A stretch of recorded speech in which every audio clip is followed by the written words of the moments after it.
My name is Megan, and at 42 years old, I've finally found peace in my life. It wasn't easy getting here, especially after losing Tom, my husband, to cancer 3 years ago. We were together for 15 years, and I still catch myself reaching for his side of the bed some mornings. Tom left me everything, our big house in the suburbs and about $700,000 in savings and investments. I know it sounds like a lot, but I'd trade every penny to have him back. Still, I've made a comfortable life for myself. I work as an HR manager at a tech company downtown, and I've learned to enjoy my own company. My parents, on the other hand, think my life is empty. Mom calls it wasting away, and Dad nods along with whatever she says. They've been married for 45 years and can't understand why I haven't remarried. You're still young enough to find someone, Mom says at least once during every visit. And it's not too late to have children, there are options these days. I visit them once a month, always on a Sunday. It's a 2-hour drive that I've come to dread. The minute I walk through their door, the lectures begin. Megan, I ran into Susan Williams at Bridge Club, Mom will say, her voice dripping with forced casualness. Her son David is divorced now. He's an accountant, What Mom doesn't mention is that David Williams still lives in his mother's basement at 39 and has been between jobs for the past 3 years. I know all about these sons of Mom's friends. They're looking for a meal ticket, not a wife. Thanks, Mom, but I'm not interested in dating right now, is my standard response. Last Sunday's visit started like all the others. I arrived at noon, helped Mom with lunch, and braced myself for the inevitable relationship inquisition. But something was different this time. They didn't mention David Williams or any other eligible bachelor. Instead, they were unusually quiet during lunch. Is everything okay? I finally asked, suspicious of the peace. Mom and Dad exchanged a look. Well, Mom said, carefully folding her napkin, we're worried about your brother. That got my attention. Jake is 35, 7 years younger than me. Unlike me, Jake had followed the traditional path, married Vanessa 3 years ago. My parents adored Vanessa from day one.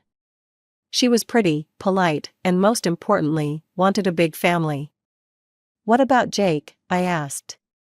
He lost his job, Dad said, the company downsized, and he was one of the first to go. And now he and Vanessa can't afford their rent. They're going to be evicted at the end of the month. I nodded slowly, already sensing where this conversation was headed. They need a place to stay, Mom added, her tone shifting from concern to demanding. Just until Jake finds another job and they save enough for a new apartment. I sighed. Jake's a bit chaotic, Mom, you know that. And I'm used to living alone. He's your brother, Mom said sharply, family helps family. And Vanessa is such a lovely girl, she'll help around the house. They won't be any trouble. I doubted that. Jake had always been the golden child, but he was also impulsive and disorganized. Even as a kid, his room looked like a tornado had hit it. And while Vanessa seemed nice enough from our limited interactions at family gatherings, I didn't know her well.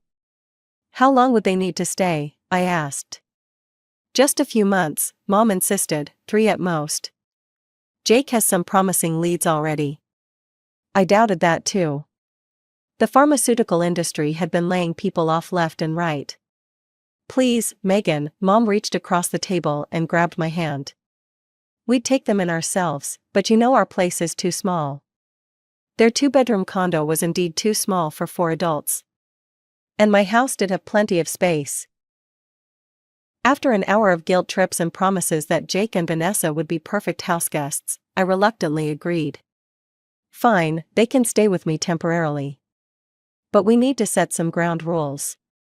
Mom's face lit up with relief. Oh, thank you, sweetheart. Jake will be so grateful, I'll call him right now. As Mom rushed to the phone, Dad patted my shoulder, that's my girl. Jake's lucky to have a sister like you. I smiled weakly, already regretting my decision. But how bad could it be? A few months with my brother and his wife, I could handle that, right? A week later, Jake and Vanessa arrived at my doorstep with 4 suitcases and hopeful smiles. Sis, Jake hugged me tight, his familiar cologne bringing back childhood memories. Thank you so much for this. We promise we won't be a burden. Vanessa hung back slightly, her blonde hair pulled into a neat ponytail. We can't thank you enough, Megan. This means the world to us. She seemed genuinely grateful, her voice soft and sincere. I showed them to the guest bedroom on the first floor. Make yourselves at home, I said, handing Jake a set of keys. I've cleared some space in the kitchen cabinets for your stuff. This is so generous of you, Vanessa said, looking around. I'd love to help out while we're here. I can cook and clean, it's the least I can do. That would be great, I said, feeling slightly relieved. Maybe this arrangement would work out after all. I usually get home around 6, and I'm not much of a cook. Don't worry about a thing, Vanessa smiled. I'll take care of dinner every night. We worked out a simple arrangement. I would buy groceries for all of us, and they would handle cooking and cleaning until they found jobs. I also asked them to be mindful of utilities. Tom and I had installed smart thermostats and LED lighting throughout the house to keep bills reasonable, and I wanted to keep it that way. The first few weeks were surprisingly pleasant. I'd come home to delicious home-cooked meals, Vanessa was an excellent cook, and a clean house. Jake spent his days job hunting, and Vanessa kept everything running smoothly. I even started to enjoy having company around after years of living alone. About a month into our living arrangement, I noticed things starting to change. The hot dinners waiting for me when I got home became less frequent. The house wasn't as tidy as before. One Tuesday, I came home to find the kitchen untouched since breakfast, dishes still in the sink. I made myself a sandwich and sat down to eat alone. Around 7:30, Jake and Vanessa finally came home. Oh, you already ate, Vanessa said, barely glancing at me as she dropped her shopping bags on the counter. Yeah, I figured you guys were busy, I replied, trying to keep my tone neutral. Everything okay? Jake opened the fridge and grabbed a beer, just running some errands. I noticed Vanessa's bags were from high-end stores I couldn't afford to shop at regularly, even with my comfortable salary. I wondered how they were affording shopping sprees when they couldn't pay rent. The next evening was similar, no dinner prepared, and the house a mess. When they finally showed up, I decided to ask directly. I thought we had an agreement about dinner and keeping the place clean, I said as I microwaved leftovers. Vanessa sighed dramatically, I've been super busy lately. I'm starting a business with some friends. We've been meeting here during the day to plan everything. Here? You've been having people over to my house? I felt a flash of annoyance. It's just a few friends, Vanessa shrugged, we needed somewhere to meet. I put down my fork, Vanessa, this is my house. I don't know these people. I'm not comfortable with strangers being here when I'm not home. They're not strangers, they're my friends, she snapped. They're strangers to me, I countered. If you want to meet with them, you should go to a coffee shop or one of their houses. Vanessa stared at me for a moment, then threw her fork onto her plate with a clatter. She pushed back from the table and stormed off to their bedroom. Jake glared at me, way to go, sis. She's trying to build something here. Jake, I'm not trying to be difficult, but... He didn't wait for me to finish, just got up and followed his wife. After that night, the atmosphere in the house changed completely. Vanessa stopped acknowledging me altogether, no good morning, no how was your day, nothing. She also stopped cooking for me entirely.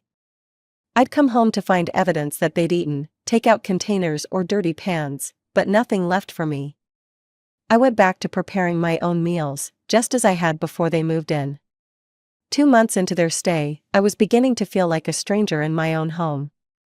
One evening, I found them sprawled on my living room couch, watching TV and sharing a large pizza. They didn't offer me any. I decided it was time for another conversation. Hey guys, quick question, how's the job hunt going? Jake barely looked away from the TV. Oh, you know, making progress.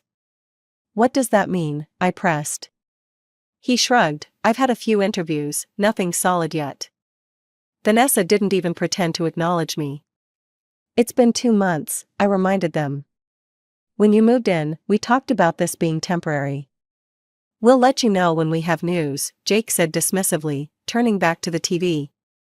The following Sunday, I drove to my parents' house for our monthly visit. Jake and Vanessa had declined to join me. I was actually relieved. I needed to talk to my parents alone. When I arrived, Mom hugged me tightly. How's everything going with Jake and Vanessa? That's what I wanted to talk to you about, I started. Before I could continue, Mom launched into her concerns. Jake says you've been pressuring them about finding jobs. He says you treat them like they're taking advantage of you. I was stunned. What? I barely mentioned it. I just asked how the search was going. He says you're making them feel unwelcome, Dad added. That's not like you, Megan. They promised to help around the house, and Vanessa stopped doing that weeks ago, I explained. And she's been inviting people over without asking me. Mom shook her head. They're going through a difficult time, Megan. You need to be more understanding. Understanding? They're living in my house rent-free, and I'm buying all their food. I could feel my frustration building. They're family, Dad said firmly. Family supports each other. I realized there was no point arguing. My parents had already decided I was in the wrong. I changed the subject, and we had an uncomfortable dinner before I headed home. As I pulled into my driveway, I noticed an unfamiliar car parked in my spot. Confused, I parked on the street and went inside. The moment I opened the door, I saw several large suitcases in the hallway. Voices came from the living room, more than just Jake and Vanessa's. I walked in to find an older couple sitting on my couch. I recognized them as Vanessa's parents, Robert and Linda, though we'd only met a few times at family gatherings. Everyone fell silent when I entered. Megan, Jake said with forced enthusiasm, look who's visiting. I pasted on a smile. Hello, Robert, Linda, nice to see you. Linda nodded stiffly. Megan. Jake, can I talk to you for a minute? I kept my voice pleasant, though inside I was seething. Jake followed me upstairs to my home office. What's going on? I asked once the door was closed. Why are Vanessa's parents here with suitcases? Jake ran a hand through his hair nervously. They're just visiting for a week. They're on their way to Arizona to see Vanessa's brother. And you didn't think to ask me before inviting them to stay in my house? I could hear my voice rising. Please, Megan, Jake begged, it's just for a week. They'll be gone before you know it. I took a deep breath. This is exactly what I was talking about, Jake. This is my house. You can't just invite people to stay here without asking me. I know, I'm sorry, he said, but they're already here. What do you want me to do, send them to a hotel? I stared at Jake's pleading face and felt myself caving, again. Fine, 1 week, but that's it. Jake's face lit up. Thanks, sis, you're the best. As we went back downstairs, I noticed Vanessa had made dinner. Suddenly, she was being helpful again, now that her parents were here. We all sat down for dinner, and I tried to be polite despite my irritation. So, Megan, Linda, Vanessa's mother, began, this is quite a lovely home. How many bedrooms did you say it has? 4, I replied between bites. And you live here all alone, Robert, her father, asked. Yes, Tom left me everything when he passed. I didn't like discussing my finances with people I barely knew. Such a large house for just one person, Linda remarked. How do you manage the upkeep? I manage fine, I said shortly. Linda exchanged a look with Robert. You know, if I had a house this size, I'd probably sell it. Too much space for one person, and the money could help other family members. I nearly choked on my water. Excuse me? I mean, you could sell this place, give half to your brother so he and Vanessa could buy their own home, and you could get something more appropriate for your situation. The audacity left me speechless for a moment. Jake looked uncomfortable, staring at his plate. When you have a house like this of your own, I finally said to Linda, keeping my voice level, you're welcome to sell it and give the money to your children. This is my home, and I have no plans to sell it. An awkward silence fell over the table. Linda pursed her lips, and Vanessa shot me a venomous look. We finished dinner with minimal conversation. The next week was excruciating. Every time I entered a room, conversation stopped abruptly. Linda and Robert asked invasive questions about my finances, my job, and my personal life. They treated my home like a hotel, leaving wet towels on the bathroom floor and dishes in the sink. I counted down the days until they would leave. Friday couldn't come fast enough.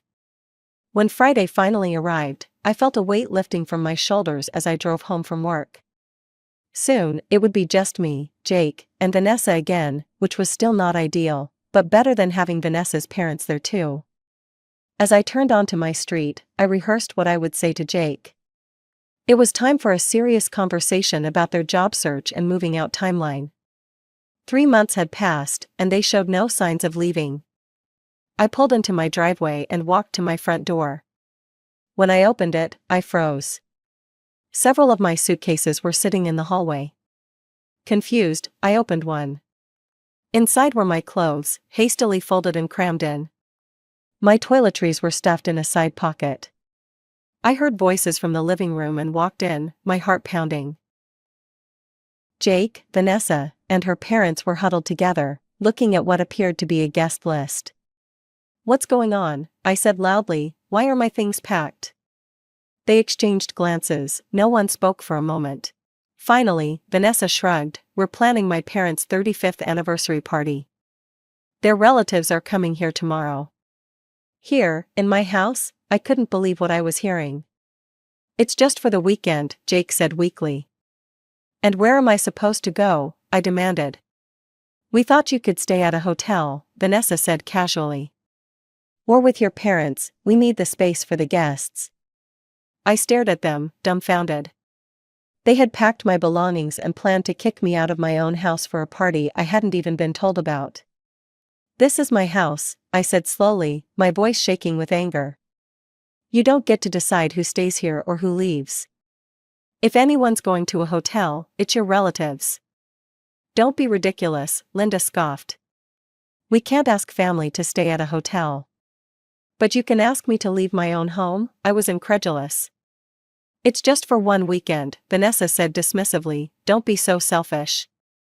"Selfish?" I nearly shouted the word. "I've let you live here rent-free for 3 months.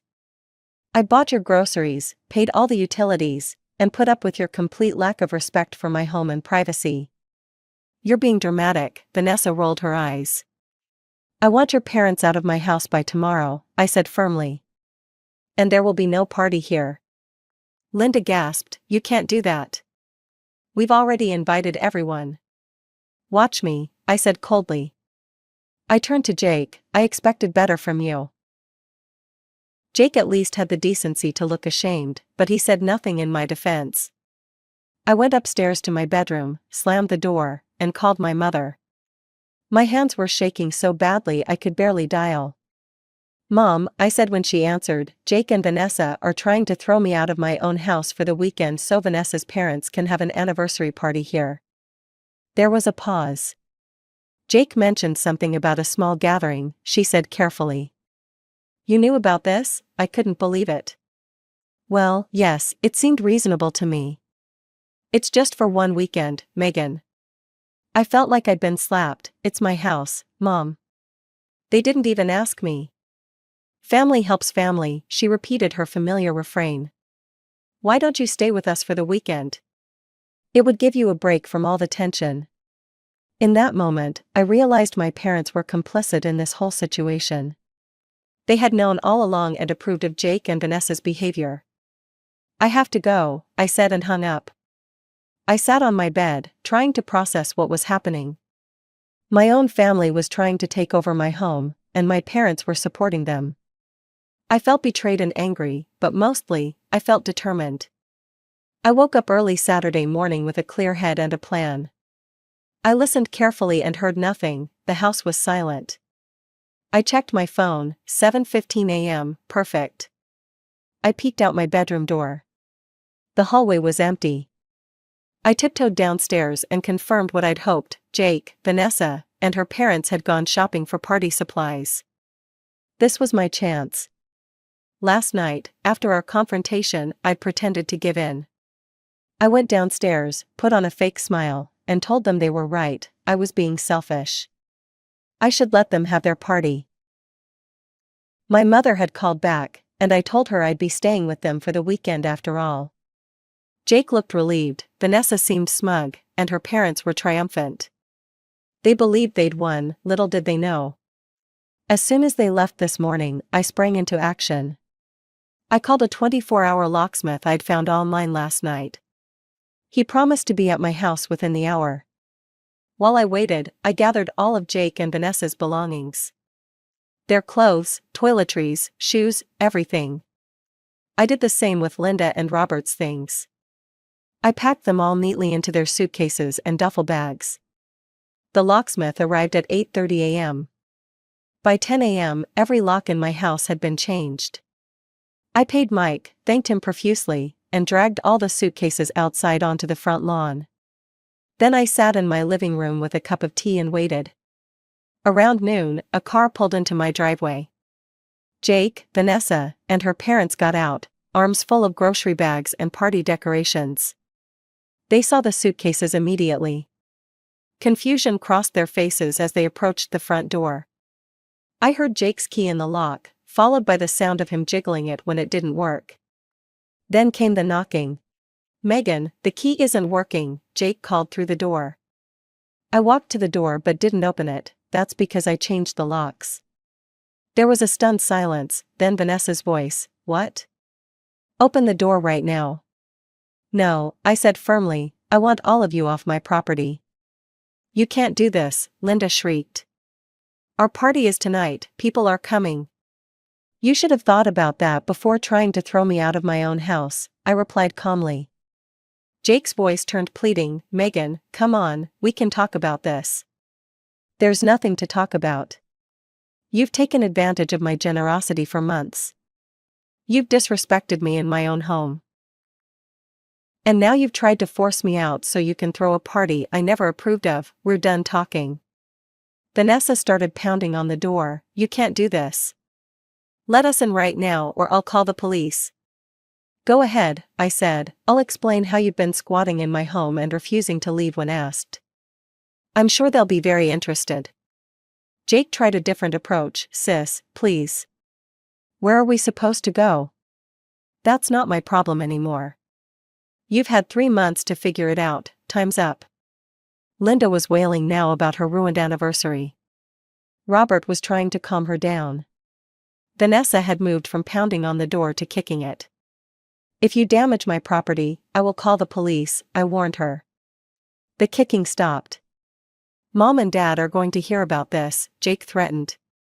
"I'm sure they will," I replied, "now please leave before I call the authorities." There was more arguing, pleading, and threatening, but I stood firm. Eventually, I heard them loading their suitcases into their cars. I watched through the window as they drove away, Jake and Vanessa in one car, Linda and Robert in another.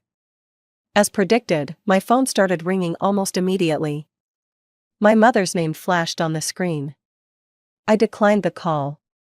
Then came a barrage of text messages. "Mom, what have you done? Jake says you threw them out." "Dad, call us immediately, young lady." I turned off my phone, made myself another cup of tea, and sat in the peaceful quiet of my home for the first time in months.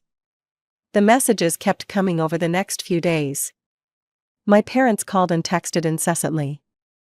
Their messages grew increasingly angry, calling me cruel, selfish, and heartless.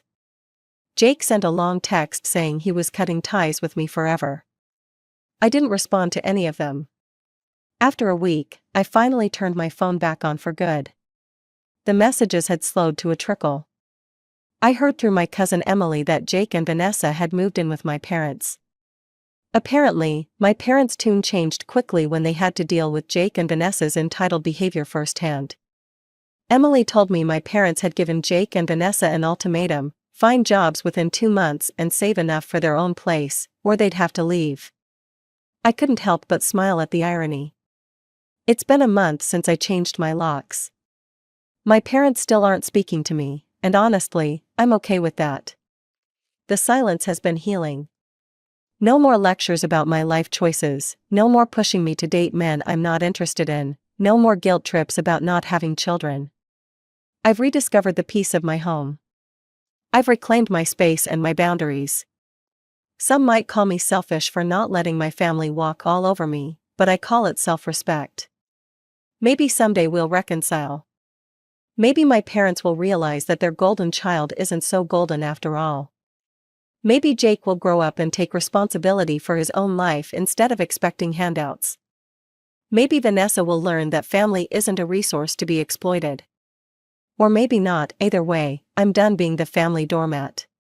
Last weekend, I repainted the guest bedroom, a bright, cheerful yellow that makes me smile every time I pass by. I've started hosting dinner parties for my friends, something I'd stopped doing when Jake and Vanessa moved in. I'm living my life on my terms. It may not be the life my parents envisioned for me, no husband, no children, just me and my too big house, but it's my life. And after standing up for myself, after finally setting boundaries that even my family couldn't cross, I'm proud of it.